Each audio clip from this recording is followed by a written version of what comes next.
आज बाबा की 22/2 का महावाक्य है। सारे मीठे बच्चे, तुम्हें जो बाप सुनाते हैं वही सुनो। मीठे बच्चे, तुम्हें बाप जो सुनाते वही सुनो। आसुरी बातें मत सुनो।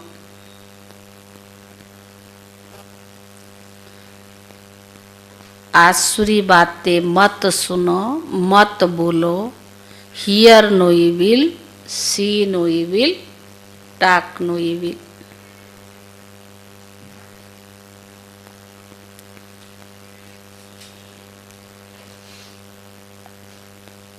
आज का प्रश्न, तुम बच्चों को कौन सा निश्चय बाप द्वारा ही हुआ है? कौन सा निश्चय मनोज भाई? तुम बच्चों को कौन सा निश्चय बाप द्वारा ही हुआ है?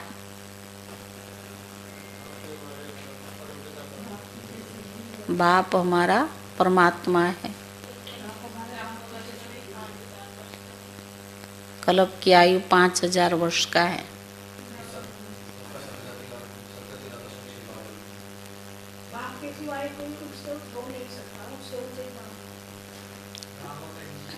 है? उत्तर है, बाप तुम्हें निश्चय कराते हैं कि मैं तुम्हारा बाप हूँ, टीचर भी हूँ और सतगुरु भी हूँ।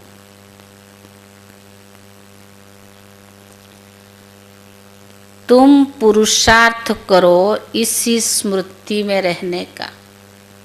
बाप, टीचर, सतगुरु, ये 3 है, इससे निश्चय कराते। और तुम पुरुषार्थ करो इसी स्मृति में रहने का। परंतु माया तुम्हें यही भुलाती है। परंतु माया तुम्हें यही भुलाती है। अज्ञान काल में तो माया की बात नहीं। अज्ञान काल में तो माया की बात नहीं। दूसरा प्रश्न,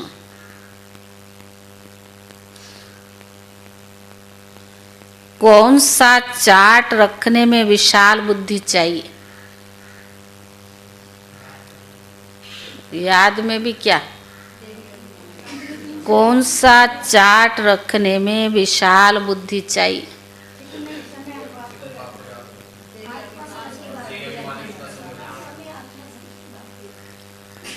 उत्तर है, अपने को आत्मा समझकर बाप को कितना समय याद किया,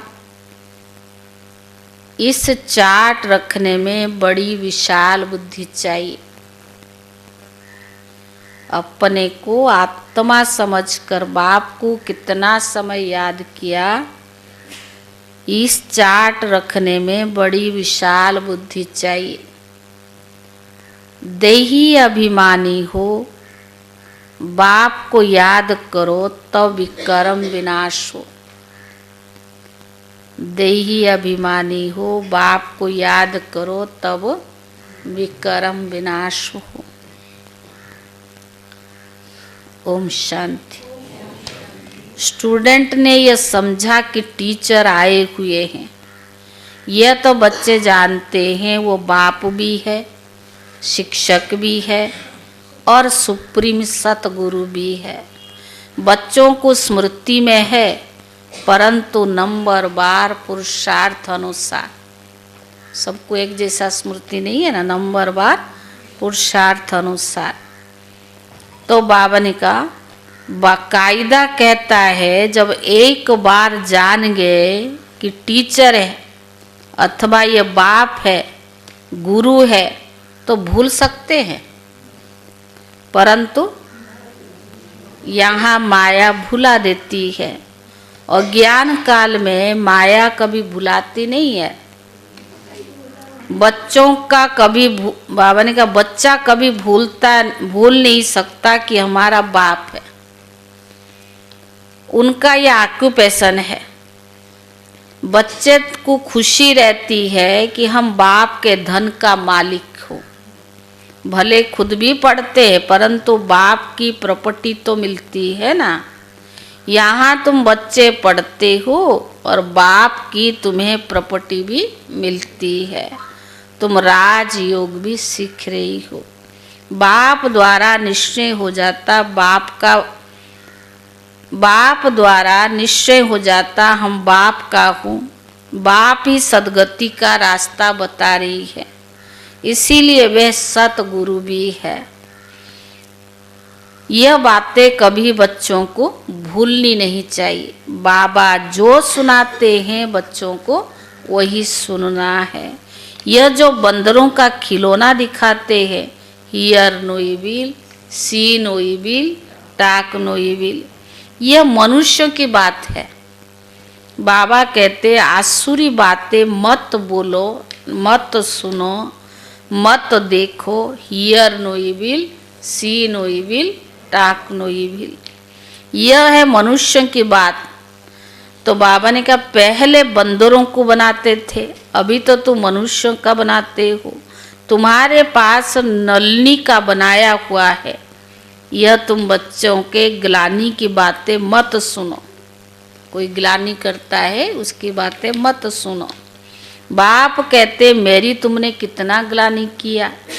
तुमको मालूम है श्री कृष्ण के भक्त के आगे धूप जगाते हैं और राम के भगत नाक बंद कर लेते। एक दो की खुशबू भी अच्छी नहीं लगती है, आपस में जैसे दुश्मन हो जाते हैं। अब तुम्हें राम वंशी दुनिया है, सारी रावण वंशी है। यहाँ धूप की बात नहीं है। तुम जानते हो बाप को सर्वव्यापी कहने से क्या गति हो गई है। ठीकर भीतर में कहने से ठीकर बुद्धि हो गई है।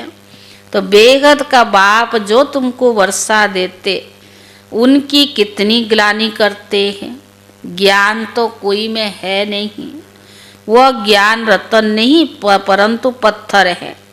अभी तुम्हें बाप को याद करना पड़े। बाप कहते मैं जो हूँ जैसा हूँ, यथार्थ रीति मुझे कोई नहीं जानते हैं। तो बच्चों में भी नंबरवार है। बाप को यथार्थ रीति तो याद करना है ना। वह भी इतनी छोटी बिंदी है, उनमें यह सारा पाठ भरा हुआ है। बाप को यथार्थ रीति जानकर याद करना और अपने को आत्मा समझना है। भले हम बच्चे हैं परंतु ऐसे नहीं कि बाप की आत्मा बड़ी और हमारी आत्मा छोटी है। नहीं, भले बाप नॉलेजफुल है परंतु आत्मा कोई बड़ी नहीं हो सकती है। परंतु आत्मा में ही नॉलेज रहती है परंतु नंबरवार। सब में एक जैसा ज्ञान नहीं है, ज्ञान भी नंबरवार है। स्कूल में नंबरवार ही तो पास होते हैं ना, 0 मार्क्स नहीं होती है। थोड़ा तो रहता है ना, थोड़ा कोई 0 मार्क्स मिलती है। तो बाबा ने कहा कुछ ना कुछ मार्क्स तो ले ही लेते हैं। बाप कहते मैं जो तुमको ये ज्ञान सुनाता हूँ ये प्रायलोक हो जाता है। फिर भी चित्र है, शास्त्र भी बनाए हुए हैं। बाबा तुम आत्माओं को कहते hear no evil, see no evil, talk no evil. इस आसुरी दुनिया को क्या देखना है। इस छी दुनिया से आंखें बंद कर लेनी है। अब आत्माओं को स्मृति आई है, यह पुरानी दुनिया है, इनसे क्या कनेक्शन रखना है। आत्मा को स्मृति आई है कि इस पुरानी दुनिया को देखते हुए भी नहीं देखना है। अपने को शांति धाम और सुख धाम को याद करना है। आत्मा को ज्ञान का तीसरा नेत्र मिला है तो यह स्मरण करना है। भक्ति मार्ग में भी सवेरे उठकर माला फेरते हैं। सवेरे का मुहूर्त अच्छा समझते हैं। ब्राह्मणों का मुहूर्त है ना। ब्रह्मा भोजन की भी महिमा है। ब्रह्मा भोजन नहीं, ब्रह्मा भोजन, ब्रह्म भोजन नहीं, ब्रह्मा भोजन। तुमको भी ब्रह्मा कुमारियों के बदले ब्रह्म कुमारी कह देते हैं, समझते ही नहीं। ब्रह्मा के बच्चे तो ब्रह्मा कुमार कुमारियां होंगे ना। ब्रह्म तो तत्व है, रहने का ठिकाना है। बाबा ने कहा उनकी क्या महिमा होगी। तो बाबा बच्चों को उलाहना देते, बच्चे तुम एक तरफ पूजा करते हो और दूसरी तरफ फिर उनकी ग्लानि भी करते हो। ग्लानि करते करते क्या बन गए? तमो प्रधान बन गए हो। तमो प्रधान बनना ही है, क्योंकि फिर चक्कर रिपीट होगा ना। जब कोई बड़े आदमी आते तो उनको चक्कर पर जरूर समझाना पड़े। यह 5000 वर्ष का चक्कर है, इनके ऊपर बहुत अटेंशन देना है। रात के बाद दिन तो होना ही है। यह नहीं हो सकता कि रात के बाद दिन ना ही हो। कलयुग के बाद सतयुग जरूर आना है। यह वर्ल्ड की हिस्ट्री ज्योग्राफी रिपीट होती है। तो बाबा समझाते, मीठे मीठे बच्चे अपने को आत्मा समझो। आत्मा ही सब कुछ करती है, आत्मा ही पाठ बजाती है। यह किसको पता नहीं कि अगर हम पाठधारी है तो नाटक के आदि मध्य अंत को भी जरूर जानना चाहिए। वर्ल्ड की हिस्ट्री ज्योग्राफी रिपीट होती है ना, ड्रामा ही तो ठहरा है। सेकंड बाई सेकंड वही रिपीट होगा जो पास्ट हो गया है। तो बाबा ने कहा यह बातें कोई भी समझ न सके। कम बुद्धि वाला हमेशा ना पास होते हैं। फिर टीचर भी क्या कर सकते हैं? टीचर को क्या कहेंगे कि कृपा करो व आशीर्वाद करो। यह भी पढ़ाई है। इस गीता पाठशाला में स्वयं भगवान राजयोग सिखलाते हैं। कलयुग को बदलकर सतयुग जरूर बनना है। ड्रामा अनुसार बाप को भी आना है। बाबा कहते हम कलब कलब संगम युगे आता हूँ। और कोई थोड़ी कह सकते कि सृष्टि चक्कर का आदि मध्य सुनाने आया हूँ। अपने को शिव हम कहते हैं, उनसे क्या हुआ? शिव बाबा आते ही है पढ़ाने के लिए, सहज राजयोग सिखाने के लिए। कोई भी साधु संत आदि को शिव भगवान नहीं कहा जाता। ऐसे बहुत कहते हैं हम कृष्ण है, हम लक्ष्मी नारायण है। अब वो श्री कृष्ण सतयुग का प्रिंस, कहाँ यह कलयुगी पतित मनुष्य है। ऐसे थोड़ी कहेंगे कि हम भगवान हैं। तुम मंदिर में जाकर पूछ सकते हो यह सतयुग में राज्य करते थे, फिर कहाँ गए? लक्ष्मी नारायण के मंदिर में जाकर क्या पूछ सकते हो? सतयुग में राज्य करते थे, फिर कहाँ गए? सतयुग के बाद जरूर त्रेता द्वापर कलयुग हुआ। सतयुग में सूर्यवंशी राज्य था, त्रेता में चंद्रवंशी। यह सब नॉलेज तुम बच्चों को ही तो मिलता है ना। इतनी ब्रह्मा कुमार कुमारियां हैं, तो फिर गॉड बाबा ने कहा फिर जरूर प्रजापिता भी तो होगा ना। फिर ब्रह्मा द्वारा मनुष्य सृष्टि रचते हैं। क्रिएटर ब्रह्मा को नहीं कहा जाता है, वह फिर गॉड फादर है ना। कैसे रचते हैं वो भी बाबा सन्मुख बैठकर समझाते हैं। ये शास्त्र तो बाद में बने हैं। जैसे क्राइस्ट ने समझाया उनका बाइबल बन गया। बाद में बैठ गायन करते हैं, सर्व का सद्गति दाता, सर्व का लिबरेटर, पतित पावन एक बाप ही गाया हुआ है। उनको याद करते हैं कि गॉड फादर रहम करो। फादर एक होता है, यह सारे वर्ल्ड का फादर है। मनुष्यों को पता नहीं कि सर्व दुखों से लिबरेट करने वाला कौन है? शिव बाबा है।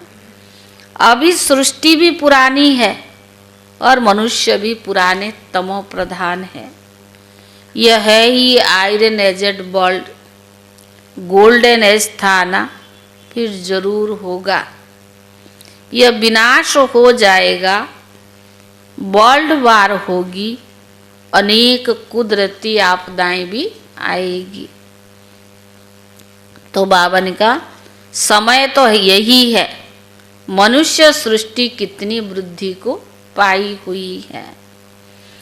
तुम कहते हो भगवान आया हुआ है, तुम बच्चे सभी को चैलेंज देते हो कि ब्रह्मा द्वारा एक आदि सनातन देवी देवता धर्मों की स्थापना हो रही है। मनुष्य सृष्टि कितनी वृद्धि को पाई हुई है। तुम तो कहते रहते हो भगवान आया हुआ है। तुम बच्चे सभी को चैलेंज देते हो कि ब्रह्मा द्वारा एक आदि सनातन देवी देवता धर्म की स्थापना हो रही है। ड्रामा अनुसार सब सुनते रहते हैं, देवी गुण भी धारण करते हैं। तुम जानते हो हमारे में कोई गुण नहीं था। नंबर 1 अवगुण है काम विकार का, जो कितना हैरान करता है। माया कुश्ती चलती है, न चाहते हुए भी माया का तूफान गिरा देती है। आयरन एजेड है ना, फिर काला मुंह कर देते हैं। सांवरा मुंह नहीं कहेंगे। श्री कृष्ण के लिए दिखाते सर्प ने डसा तो वो सांवरा हो गया। इज्जत रखने के लिए सांवरा कर दिया है। काला मुंह दिखाने से इज्जत चली जाए तो दूर देश निराकार देश से मुसाफिर आते हैं।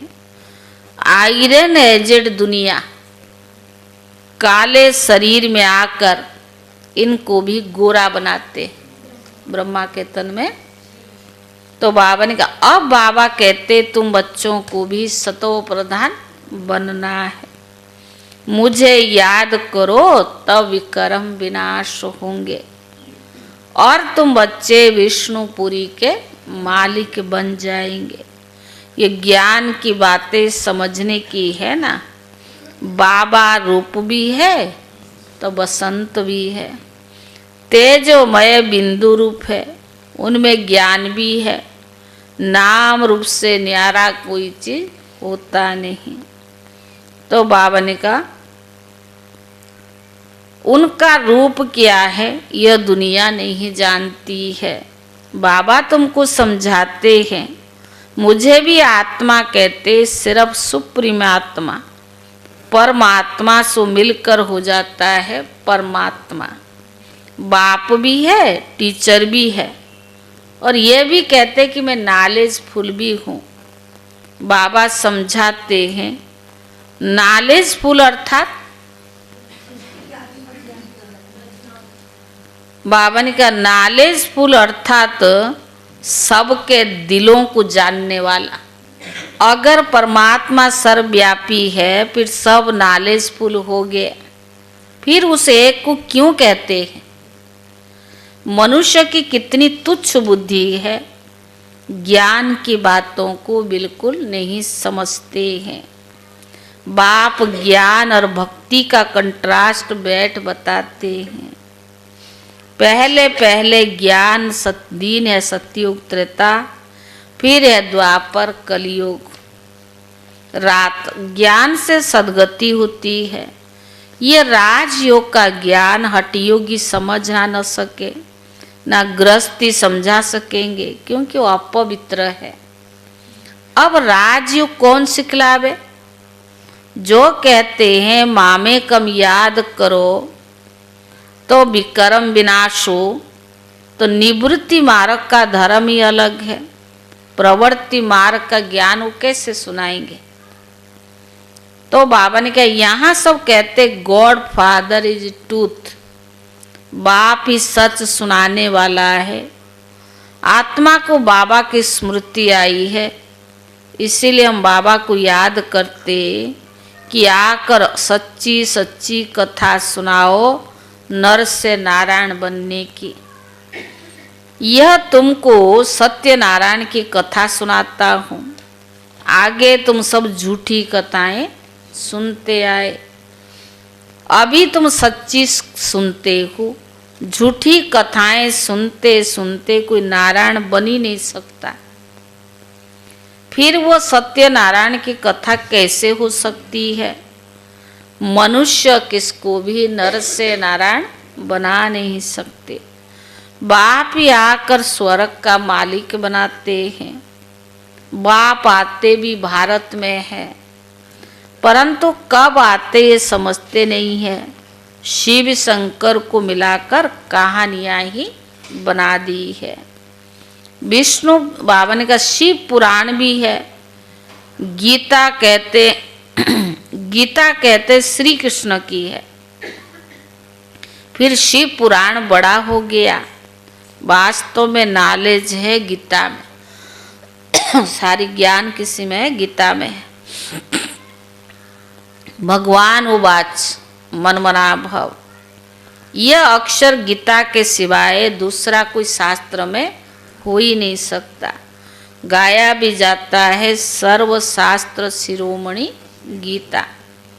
श्रेष्ठ मत है ही भगवान की। पहले पहले यह बताना चाहिए कि हम कहते थोड़े वर्ष के अंदर नई श्रेष्ठाचारी दुनिया स्थापन हो ही जाएगी। तो बाबा ने कहा अभी है भ्रष्टाचारी दुनिया। श्रेष्ठाचारी दुनिया में कितने थोड़े मनुष्य होते हैं, अभी तो कितने ढेर मनुष्य हैं। उसके लिए विनाश सामने खड़ा है। बाबा राजयोग भी सिखला रही है। सर्व बाबा ने कहा वर्षा बाप से मिलता है, मांगते भी बाप से हैं। कोई को धन जास्ती होगा, बच्चा होगा तो कहेंगे भगवान ने दिया, तो भगवान एक हुआ ना, फिर सब में भगवान कैसे हो सकता? फिर तो सबको मांगते ना, भगवान एक से ही मिलता है। तो बाबा ने कहा अब आत्माओं को बाबा कहते मुझे याद करो। आत्मा कहती है हमको परमात्मा ने ज्ञान दिया ना, फिर हम भाई को देते हैं। अपने को आत्मा समझ बाप को याद करना, बड़े ते बड़े विक्रम विनाश होना हो। नॉलेज बड़ी सहज है। बाकी आत्मा समझ बाप को याद करते अपनी उन्नति करनी है। यह चार्ट कोई विरला ही लिखते हैं।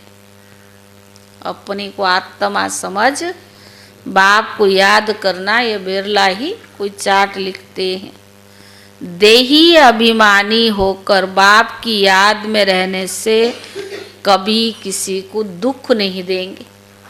अगर देही अभिमानी होकर बाप की याद में रहते तो कभी किसको दुख नहीं देंगे। बाप की याद से सब भूत भागेंगे, पर है बड़ी गुप्त मेहनत। बाबा जो है जैसा है, हम जो है जैसा है, ऐसे योग हमारा सदैव रहे। तो बाबा ने कहा उसके लिए क्या चाहिए? बहुत गुप्त मेहनत। अच्छा मीठे मीठे सिखिले दे बच्चों प्रति मात पिता बाप दादा का याद प्यार और गुड मॉर्निंग। रूहानी बाप को रूहानी बच्चों की नमस्ते, और रूहानी बच्चों की तरफ से रूहानी बाप दादा को याद प्यार और नमस्ते। धारणा के लिए मुख्य सार। पहला, इस आसुरी छी दुनिया से अपनी आंखें बंद कर लेनी है। इस आसुरी छी दुनिया से अपनी आंखें बंद कर लेनी है। यह पुरानी दुनिया है, इससे कोई कनेक्शन नहीं रखना है। यह पुरानी दुनिया है, इनसे कोई कनेक्शन नहीं रखना है। इससे देखते हुए भी नहीं देखना है। दूसरा, इस बेहद ड्रामा में हम पार्टधारी है, यह सेकंड बाय सेकंड रिपीट होता रहता है। इस बेहद ड्रामा में हम पाठधारी है। ये सेकंड बाय सेकंड रिपीट होता रहता है। जो पास्ट हुआ वो भी रिपीट होगा, जो पास्ट हुआ वो रिपीट होगा। ये स्मृति में रख हर बात में पास होना है, हर बात में पास होना है, विशाल बुद्धि बनना है। वरदान, रियलिटी द्वारा रॉयल्टी का प्रत्यक्ष रूप दिखाने वाले साक्षात्कार मूर्त भव। रियलिटी द्वारा रॉयल्टी का प्रत्यक्ष रूप दिखाने वाले साक्षात्कार मूर्त भव। अभी ऐसा समय आएगा जब हर आत्मा प्रत्यक्ष रूप में अपनी रियलिटी द्वारा रॉयल्टी का साक्षात्कार कराएगी। प्रत्यक्षता के समय माला के मनक्य का नंबर और भविष्य राज्य का स्वरूप दोनों ही प्रत्यक्षता होगी। अभी जो रेस करते करते थोड़ा सा रीस की धूल का पर्दा चमकते हुए हीरे को भी छिपा देता है, समझा। अभी रेस करने के बजाय क्या करते, रीस करते ना, कंपटीशन हो गया, ये ऐसा हम भी ऐसा करें। नहीं, हम अपनी रियलिटी में रहें, जो हम जो है जैसा है। हमें दूसरों को देख करके अपनी कंपैरिजन भी नहीं करना है। हम जो हूँ जैसा हूँ, मेरी रियलिटी वही होनी चाहिए, ना दूसरों के ऊपर हमारी नज़र जानी चाहिए।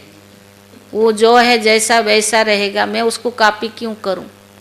कॉपी करना भी एक ईर्ष्या है।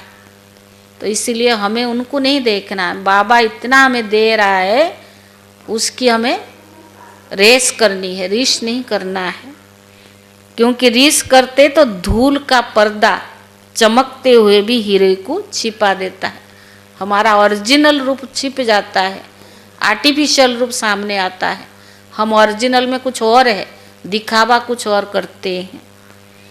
अंत में ये पर्दा हट जाएगा, छिपे हुए हीरे अपने प्रत्यक्ष संपन्न स्वरूप में आएंगे।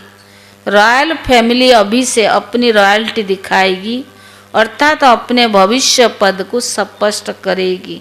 इसीलिए रियलिटी द्वारा रॉयल्टी का साक्षात्कार कराओ। स्लोगन, किसी भी विधि से व्यर्थ को समाप्त कर समर्थ को इमर्ज करो। किसी भी विधि से व्यर्थ को समाप्त कर समर्थ को इमर्ज करो। आज अव्यक्त इशारा, एकांत प्रिय बनो, एकता और एकाग्रता को अपनाओ। स्वयं का कल्याण करने के लिए व स्वयं का परिवर्तन करने के लिए विशेष एकांतवासी अंतर्मुखी बनो। नॉलेजफुल हो लेकिन पावरफुल बनो। हर बात के अनुभव में स्वयं को संपन्न बनाओ। किसका बच्चा हूँ, क्या प्राप्ति है, इससे पहले पाठ के अनुभवी मूर्त बनो। एकता और एकाग्रता को अपनाओ तो सहजी मायाजित हो जाएंगे।